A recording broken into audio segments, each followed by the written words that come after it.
Russian ballistic missile slammed into a bustling city center in northeastern Ukraine on Sunday morning. Ukrainian officials say it's killed at least 34 people in what appeared to be the deadliest attack against civilians this year. The morning strike on the city of Sumy was the latest in a string of intensifying Russian attacks on urban centers in Ukraine. There's been a step up of major attacks that have inflicted heavy civilian casualties despite the Trump administration pushing for a ceasefire. Officials said that the city center was crowded with civilians who are out enjoying Palm Sunday, which is a traditional Christian celebration very popular in Ukraine. Lively streets were turned into scenes of carnage. Videos of the aftermath showed mangled and bloodied bodies lying on the ground. There were burning cars and debris covering the road, even as screams and sirens wailed in the air. 2 children were among the dead and more than 100 people were wounded, according to Ukraine's emergency services.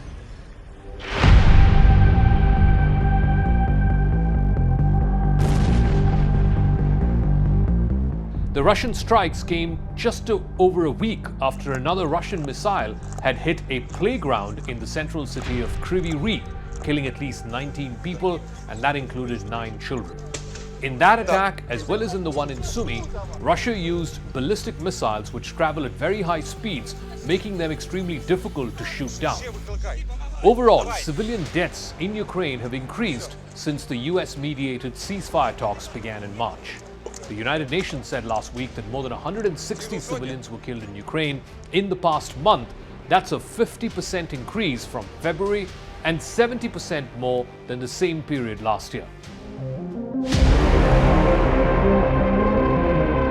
President Volodymyr Zelensky of Ukraine, who has accused Russia of using the ceasefire to stall for time, said the attack on Sumy showed that Moscow really has no interest in a ceasefire, despite the Trump administration and its efforts to try and broker a peace. Війни закінчуються, коли про злочини війни не забувають. І коли на агресора тиснуть достатньо. Саме цього зараз немає. Цієї п'ятниці був рівно місяць, як Росія відкинула американську пропозицію повного і безумовного припинення вогню. Вони не бояться, і саме тому балістика. Саме тому щоночі під сотню ударних дронів, більшість з яких шахеди. Both Russia and Ukraine have pledged to halt attacks on each other's energy infrastructure. They're also trying to cut a Black Sea deal, but none of this has come into effect just yet.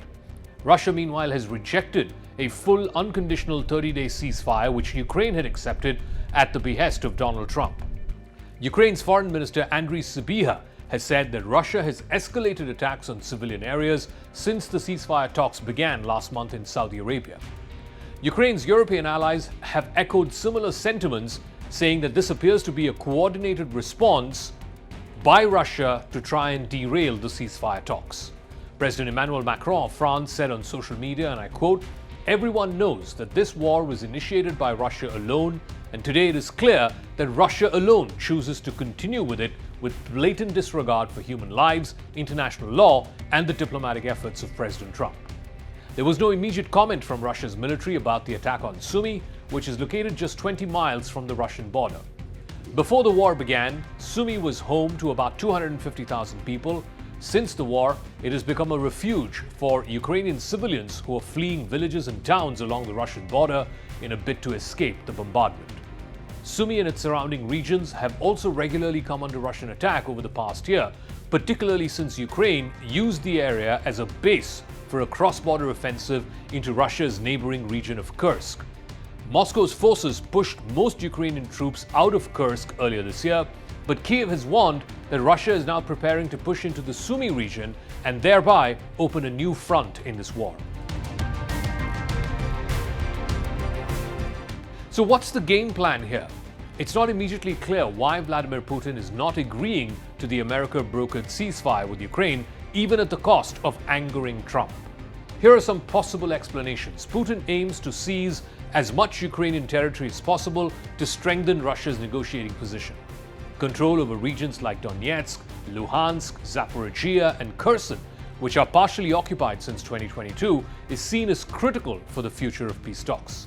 By expanding Russia's territorial holdings, Putin is seeking to force Ukraine into accepting facts on the ground and thereby legitimizing Russia's claims. Putin's long-term goal, though, is not just control of these 4 provinces. He wants to extinguish the idea of Ukrainian nationhood. He views Ukraine as historically a part of Russia.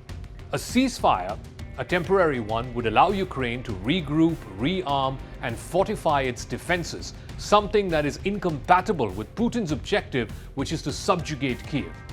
Demands for Ukraine's demilitarization, its complete exclusion from NATO, are non-negotiable for Putin to even agree to come to the negotiating table. Russia's recent gains in the Kursk region are viewed as a strategic victory. Putin believes expelling Ukrainian forces from Kursk would deprive Kyiv of a key bargaining chip. It also allows Moscow to demand permanent annexation of the occupied territories in exchange for a ceasefire. When you start a war, you got to know that you can win the war, right? You don't start a war against somebody that's 20 times your size and then hope that people give you some missiles. Not just that, Ukrainian air defense interception rates have dropped to 50%, partly because of Russia's shift to larger, more sophisticated missiles. By overwhelming Ukraine's defenses, Putin hopes to cripple it on the battlefield. A 30-day ceasefire, as proposed by America, would grant Ukraine time to regroup. Putin has explicitly rejected this. He fears that a ceasefire, a temporary one, would enable Kyiv to fortify the front lines and plan a counteroffensive. While Trump, on the other hand, seeks a swift resolution, he wants an immediate ceasefire. Putin is exploiting this urgency by prolonging negotiations and by attaching maximalist conditions. By feigning a limited interest in peace, Putin avoids directly antagonizing Trump while at the same time advancing his goal, which is to crush Ukrainian nationhood. Putin likely calculates that Trump has a transactional approach, he also has very limited attention span, and his skepticism of NATO will shield Russia from any further repercussions. Putin's strategy hinges on outlasting Donald Trump's resolve and Western unity, at the same time eroding Ukraine's capacity to fight. And right now, it is Putin who seems to be succeeding.